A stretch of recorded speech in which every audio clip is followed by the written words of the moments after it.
प्यारे बच्चों, आज हम ले रहे हैं ब्रांच अकाउंट आरबीडी बुक से क्वेश्चन नंबर 7। तो क्वेश्चन नंबर 7 में क्या दिया है? संजय क्लोथ मिल जोधपुर अपनी शाखा को माल लागत पर 25% जोड़कर भेजती है। अंडरलाइन कर लें, यानी इनवॉइस प्राइस पे भेजती है 25% प्रॉफिट जोड़कर। निम्नलिखित सूचनाओं से प्रधान कार्यालय की पुस्तकों में आगरा शाखा खाता बनाइए। तो आगरा ब्रांच अकाउंट अपने को बनाना है। जो इंफॉर्मेशन आपको दे रखी है वो देखें एक बार। सबसे पहले इसमें दिया हुआ है गुड्स सप्लाइड टू ब्रांच, तो ये टू में लिखा जाएगा, ये बाय में लिखा जाएगा। गुड्स रिटर्न्ड है, goods return by the customer to the branch, ये सेल्स रिटर्न है।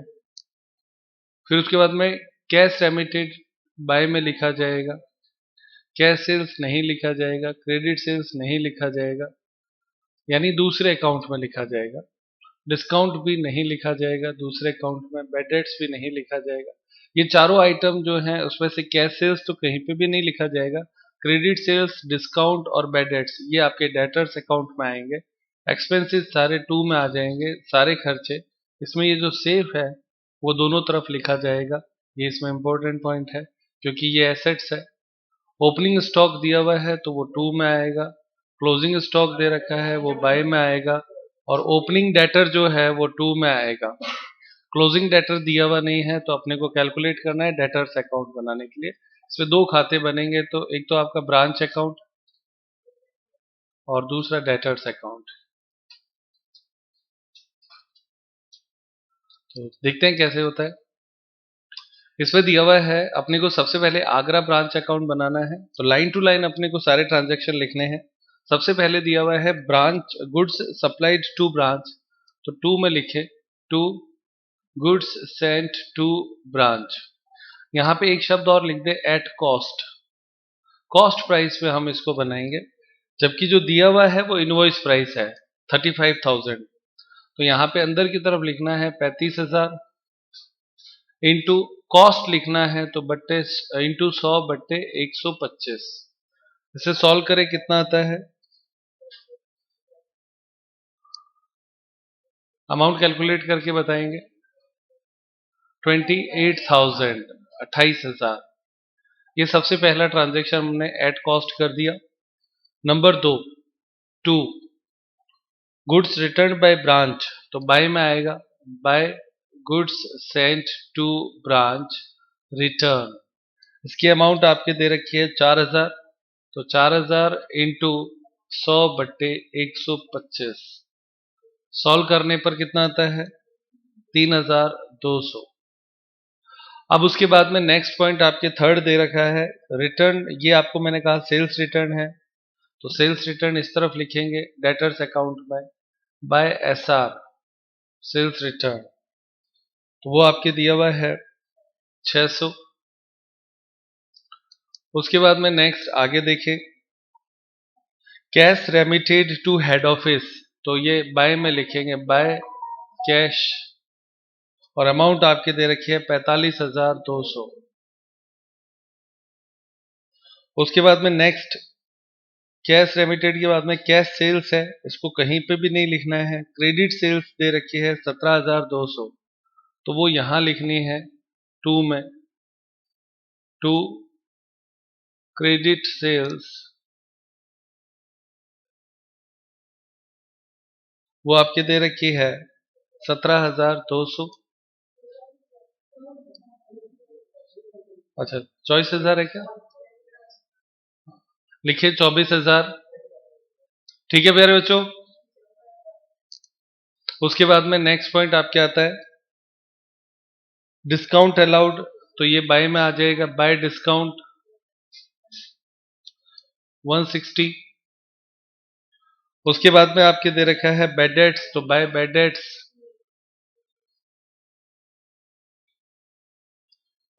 280, 280। अब उसके बाद में expenses remitted by head office है, तो हेड ऑफिस ने जो खर्चे किए वो तो टू बैंक लिखा जाएगा एक्सपेंसेस, तो एक्सपेंसेस आपके सारे लिखने हैं। तो टोटल आपके है, ऑल शब्द लिख दें यहाँ पे, सारे के सारे खर्चे जो थे वो एक साथ लिख दो, 23,000 600, और इसमें से एक आप लिखेंगे बाय ब्रांच सेफ।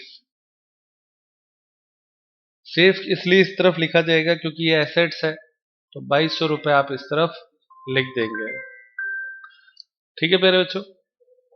अब उसके बाद में नेक्स्ट पॉइंट आपके दिया हुआ है इसमें ओपनिंग स्टॉक, तो लिखे 2 ब्रांच स्टॉक, वो आपके दिया हुआ है इसमें 10,000 रुपए, तो 10,000 इंटू 100/125 कितना आता है? कितना आता है बेटा? 8,000। उसके बाद में आपके लिखा है क्लोजिंग स्टॉक, तो उसे बाय में लिखेंगे। क्लोजिंग स्टॉक तो वो आपके है 8,000 इंटू 100/125 कितना आता है? 6,400। आप नोटिंग में लेना है इस बात को कि देखो 4 जगहों पे हमने ऐसा किया है, एक गुड्स सेंट टू ब्रांच, एक रिटर्न, एक ओपनिंग स्टॉक और एक क्लोजिंग स्टॉक। फिक्स है ये 4 जगह जहां पे हमें करना होता है। उसके बाद में ओपनिंग डेटर दे रखा है, तो डेटर इधर लिखा जाएगा 2 ब्रांच डेटर, तो ब्रांच डेटर आपके दिया हुआ है 13,040, और इसको नीचे भी लिखना पड़ेगा डेटर्स अकाउंट में 2 की तरफ, 2 बैलेंस BD, ओपनिंग बैलेंस है 13,040। अब इसके बाद में आपको वर्किंग नोट लेना है जिसमें निकालना है cash received. Cash received from debtor, तो कैश रिसीव्ड फ्रॉम डेटर में आपके टोटल पैसा हेड ऑफिस ने 45,200 रुपए भेजा था। 45,200 रुपए ये हेड ऑफिस को भेजे गए थे, है ना। इसमें से कैश सेल्स कितनी थी? 17,200 घटाने पर 28,000। ये 28,000 रुपए आपके पास आए डेटर्स से प्राप्त हुआ था, तो कैश रिसीव्ड फ्रॉम डेटर आ गया 28,000। इसे यहां लिखेंगे बाय में, बाय कैश रिसीव्ड कितना है? 28,000। बस अब आपको क्या कर रहा है, इस तरफ का टोटल लगाना है और इधर भी आपको डिफरेंस निकालना है। तो इधर का टोटल आता है 37,040, इधर भी आप लिख दो 37,040, और अंतर जो है वो आएगा बाय ब्रांच डेटर या बैलेंस CD बैलेंसिंग फिगर से BF से कितना आता है? 8,000। ये 8,000 जो बैलेंस है वो अपने ऊपर अकाउंट में लिखा जाएगा। ये ब्रांच डेटर अकाउंट हुआ, ये यहां आएगा, लिखेंगे बाय ब्रांच डेटर, तो वो आपकी कितनी अमाउंट दे रखी है इसमें? 8,000 जो हमने कैलकुलेट करी। बस ये इतना ही सवाल है, इस तरफ का टोटल लगाओ, इस तरफ का टोटल लगाओ, अंतर निकालो, इधर का टोटल कितना आता है? इसी बेस पे किया है, कितना आता है? 72,640। इधर भी आप लिखिए 72,640, और जो अंतर है वो आएगा बाय लॉस, इधर आएगा बैलेंसिंग फिगर से, तो लॉस कितना आता है प्यारे बच्चों? 7,640। 7,640 ये आपका प्यारे बच्चों आंसर हो गया। इतना ही क्वेश्चन है, और आप देखें टोटल टाइम 10 मिनट आपके इसमें लगे हैं। क्वेश्चन नंबर 8 देखते हैं। डेटर्स मेथड का ये लास्ट क्वेश्चन है। अतुल ट्रेडर्स बीकानेर, जिसकी एक शाखा कोटा में है, लागत में 25% जोड़कर माल भेजते हैं। निम्नलिखित सूचनाओं से प्रधान कार्यालय की पुस्तकों में शाखा खाता बनाइए। ब्रांच अकाउंट बनाना है। ओपनिंग स्टॉक दिया हुआ है 2 में लिखना है। गुड्स सप्लाइड टू ब्रांच 2 में लिखना है। Cash remitted by head office for branch expenses 2 में लिखना है। Loss of goods lost in transit at invoice price cross कर दो, कहीं नहीं लिखना है। Theft of goods at invoice price ये भी कहीं पे नहीं लिखना है। यानी लॉस इन ट्रांजिट रास्ते में माल का खो जाना, और theft of goods at invoice price दोनों ही नहीं लिखना है, क्योंकि हम ओपनिंग स्टॉक और क्लोजिंग स्टॉक लिख देते हैं तो ये ऑटोमेटिक ही एडजस्ट हो गया उसके अंतर्गत। कैश सेल्स कहीं नहीं आएगा, क्रेडिट सेल्स कहीं नहीं आएगा। अब उसके बाद में आगे लिखता है cash remitted to branch by head office to purchase plant and furniture, ये टू में आएगा, और प्लांट एंड फर्नीचर बाय में भी आएगा, खर्चा किया है। क्लोजिंग स्टॉक बाय में आएगा, और compensation received from insurance company for the loss of goods in transit, ये आपके बाय में आएगा, पैसा मिल गया है इसलिए। अब आपके इस प्रश्न में जो सबसे महत्वपूर्ण बात जो नहीं दी है वो है कि उसने क्रेडिट सेल्स तो दिया, ध्यान से सुनना प्यारे बच्चों, क्रेडिट सेल्स तो दिया, लेकिन ना तो डेटर का ओपनिंग बैलेंस दिया, ना क्लोजिंग बैलेंस दिया, ना और अन्य कोई बात दी। इसका मतलब ये है कि उधार था तो सही, लेकिन सारा रिसीव्ड हो गया, उधार बेचा।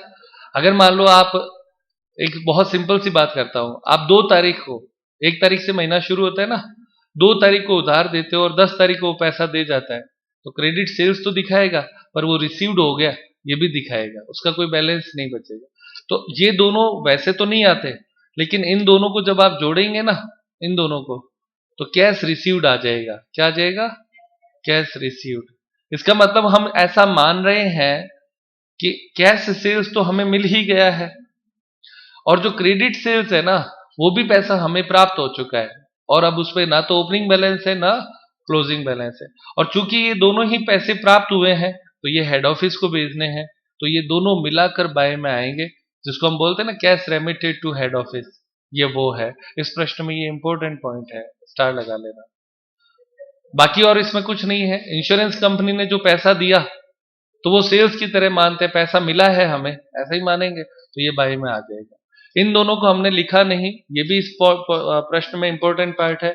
क्यों नहीं लिखा? क्योंकि हम ओपनिंग स्टॉक और क्लोजिंग स्टॉक लिखते हैं, डिफरेंस अपने आप एडजस्ट हो जाता है, ऐसा इसके अंतर्गत माना जाता है। कमी तो है ना, लॉस इन ट्रांजिट हो चाहे लॉस बाय थेफ्ट हो, दोनों से ही क्या हुआ, गुड्स का क्या हुआ, लॉस हुआ, कम हुआ। तो वो जब हम ओपनिंग और क्लोजिंग बैलेंस लिख देते हो तो कम अपने आप आ जाता है, तो ये लॉस में ऑटोमेटिक कन्वर्ट हो जाएगा। अब आपकी अगली बात जो इसमें आती है, ये देखो, ओपनिंग स्टॉक इनवॉइस प्राइस पे है, गुड्स सप्लाइड ये भी इनवॉइस प्राइस पे है, और उसके बाद में क्लोजिंग स्टॉक ये भी इनवॉइस प्राइस पे है, और कोई इसमें इनवॉइस प्राइस पे रिटर्न दिया हुआ नहीं है। तो ये 3 चीजें हैं जो इनवॉइस प्राइस पे है, इनको हमें इनवॉइस प्राइस पे ही लिखना है, और एडजस्टमेंट करते हुए इसको सॉल्व कर देंगे। मैंने आप लोगों को बताया इसको हम एट इनवॉइस बनाएंगे, तो आप नोटिंग में ले लें एट इनवॉइस। तो एट इनवॉइस प्राइस हम इस प्रश्न को सॉल्व करेंगे। सारी बातें मैंने आपको बता दी, अब इसको हम सॉल्व करते हैं। देखें प्यारे बच्चों, देखते हैं question number 8, Kota branch account at invoice price. ये इंपॉर्टेंट है, इस बार इनवॉइस प्राइस पे बनाएंगे। सबसे पहले इसमें आपके दिया हुआ है ओपनिंग स्टॉक, तो लिखें टू ब्रांच स्टॉक, और ब्रांच स्टॉक आपके दे रखा है 70,000, आप इस तरफ लिखेंगे इसको 70,000, और ब्रैकेट में लिख दो आईपी, यानी इनवॉइस प्राइस पे लिखा है। जैसे ही आप इसको इनवॉइस प्राइस पे लिखते हो, बाय में लिखोगे ब्रांच एडजस्टमेंट अकाउंट 70,000 इंटू कितना परसेंट प्रॉफिट जोड़ के भेजा था, तो लिखिए 25/125, 14,000। प्रॉफिट को अलग करना है तो 25/125, कॉस्ट को अलग करना है तो 100/125। उसके बाद में number 2, goods supplied to branch, तो लिखे to goods sent to branch, ये भी आईपी पे होगा 2,80,000, और इसमें भी एडजस्टमेंट बनेगा बाय ब्रांच एडजस्टमेंट, तो वो आपके 2,80,000 इंटू 25/125, 56,000। यह है दोनों का सर्वप्रथम परिणाम। दोनों आपके सॉल्व हुए। अब उसके बाद में नेक्स्ट पॉइंट है cash remitted by head office for branch expenses, तो लिखे टू बैंक एक्सपेंसेस कितना है 42,000, 42,000। उसके बाद में लॉस ऑफ गुड्स और लॉस थेफ्ट ऑफ गुड्स दोनों ही नहीं लिखे जाएंगे। कैश सेल्स और क्रेडिट सेल्स ये इधर लिखना है। बाय कैश रेमिटेड, और रेमिटेड में हमने कैसे लिया है इसको, 3,50,000 प्लस 77,000। हमने ऐसा माना है कि दोनों पैसे, जो कैश सेल्स था वो भी हमने भेज दिया और जो उधार था उसका भी पैसा आ चुका है वो भी हमने भेज दिया। अब उसके बाद में आगे, cash remitted to branch by head office to purchase a plant and furniture, तो लिखेंगे टू बैंक, ब्रैकेट में लिख दो प्लांट एंड फर्नीचर, कितना है 77,000 है क्या, 70,000। उसके बाद में आप इस तरफ लिखेंगे, ये ही एंट्री वापस इस तरफ आएगी क्योंकि प्लांट एंड फर्नीचर एसेट्स हो गया, तो लिखिए ब्रांच प्लांट एंड फर्नीचर 70,000, ये दोनों तरफ आपके आएगी। इसकी टोटल कितनी हुई थी, 27,000। अब उसके बाद में नेक्स्ट आप देखें, क्लोजिंग स्टॉक दे रखा है तो इधर लिखेंगे बाय में, बाय ब्रांच स्टॉक, ये भी इनवॉइस प्राइस पे है, आईपी 84,000, 84,000। इसका एडजस्टमेंट इधर आएगा, टू ब्रांच एडजस्टमेंट, तो 84,000 इंटू 25/125, 16,800, 16,800, 800। और उसके बाद में लिखा है इंश्योरेंस कंपनी से पैसा आया, तो इसे लिखेंगे बाय इंश्योरेंस कंपनी। ये हमारे जैसे पैसा ब्रांच भेजती है ना, वैसे ही मान लिया हमने इसको। तो इंश्योरेंस कंपनी ने कितने रुपए दिया, 21,000 रुपए। सारी लाइन टू लाइन एंट्रीज हो गई, बस आपको अंतर निकालना है। इधर का टोटल करें कितना आता है, 6,72,000, 6,72,000 दोनों तरफ लिख दो, और अंतर कितना आता है, 2 P&L आएगा, प्रॉफिट बैलेंसिंग फिगर 1,93,200। ये प्यारे बच्चों आपका आंसर हो गया, इतना ही क्वेश्चन है। तो आज की क्लास यहीं पे समाप्त करते हैं। इस क्वेश्चन को इंपॉर्टेंट मार्क कर लें।